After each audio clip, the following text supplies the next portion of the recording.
السلام علیکم ناظرین کرام، ترک داستان لائٹ چینل پر خوش آمدید۔ میری آج کی ویڈیو کرولش اورحان سیریز کے بارے میں ہے۔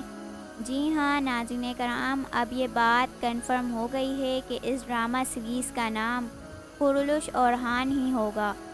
پرسوں اس ڈرامے کی ریڈنگ ریہرسل کی تصاویر سامنے آئی، جن میں اداکار اپنے کرداروں اور نئے ملبوسات کے ساتھ دکھائی دیے۔ ان تصاویر کے بعد مداحوں کی طرف سے انٹرسٹنگ تبصرے بھی سامنے آئے۔ مثال کے طور پر کچھ لوگوں نے محسوس کیا کہ گونجا نے اپنی شکل و صورت میں بڑی تبدیلیاں کروائی ہیں، جیسے آئی برو لفٹنگ، ٹیٹو اور لپ فلرز وغیرہ۔ دوسری طرف سب سے بڑا سرپرائز یہ ہے کہ نئے سیزن میں 10 سال کا ٹائم جمپ ہوگا، لیکن ناظرین حیران ہے کہ اورحان کی شکل بالکل وہی ہے، جبکہ عثمان کو تقریباً 30 سال بڑا دکھایا گیا ہے۔ مداحوں کو یہ بھی محسوس ہوا کہ نئی ملعون خاتون پچھلی اداکارہ کے مقابلے میں زیادہ پسند نہیں کی گئی۔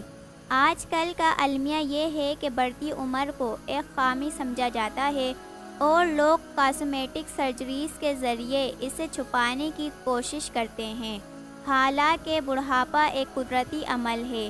اسی ریہرسل میں بران اور جرکتائی بھی کافی سنجیدہ نظر آئے، جیسے وہ پرانی کاسٹ اور خاص طور پر براک اوگجیوت کو یاد کر رہے ہوں۔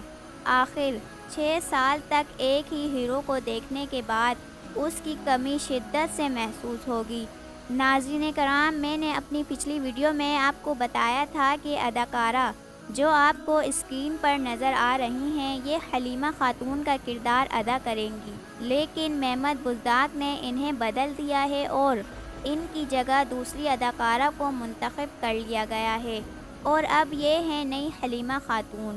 اور ناظرین کرام، پرانے اورحان اور ہولفرر کی جگہ اب نئے چہرے آ گئے ہیں، مگر مرزیاج اوغلو اور محسن مرابط کی نئی جوڑی کو ناظرین نے اچھا رسپانس دیا ہے۔ اگرچہ مرزیاج اوغلو کو پرانے ملبوسات دیے گئے ہیں، لیکن بہرحال اس کاسٹ کو ایک موقع دینا چاہیے۔ انٹرسٹنگ بات یہ بھی ہے کہ جہاں جارکتائی بے، وہاں غازی آلپ کی موجودگی بھی لازمی ہوگی، لیکن صرف بال سفید کرنے سے کرداروں کی عمر بڑی نہیں لگتی، اس کے لیے جھریاں بھی ہونی چاہیے تاکہ وہ حقیقت سے قریب لگیں۔ ایک اور حیران کن بات یہ ہے کہ ترگت آلپ اس کاسٹ کا حصہ نہیں، جیسا کہ پہلے کہا گیا تھا۔ اگر براک اوگجیوت نہ ہو تو چنگیز جوشکن بھی شامل نہیں ہوں گے، اور ایسا ہی ہوا۔ اس کے بجائے پچھلے سیزن کا ایک کردار تیمور بگا دوبارہ دکھایا جا رہا ہے، حالانکہ ناظرین کو یاد نہیں کہ پچھلی بار اس کے ساتھ کیا ہوا تھا۔ جہاں تک سیریز کے نام کی بات ہے تو کرولش کا لفظ دوبارہ استعمال کیا گیا ہے تاکہ پرانے مداح اس سے جڑے رہیں۔ سرچ انجن پر بھی جب کوئی کرولش لکھے گا تو چاہے عثمان ہو یا اورحان، دونوں ایک ہی ڈرامہ سیریز کے ساتھ آ جائیں گے۔ یہ بزدار پروڈکشن کی ایک سمجھدار حکمت عملی ہے۔ اس نئے سیزن کے لیے کئی نئی لوکیشنز اور قلعے بھی تعمیر کیے گئے ہیں، جبکہ پرانے سیٹس میں بڑی تبدیلیاں کی گئی ہیں، یعنی فلم بندی کی تیاریاں مکمل ہیں اور شوٹنگ شروع ہونے ہی والی ہے۔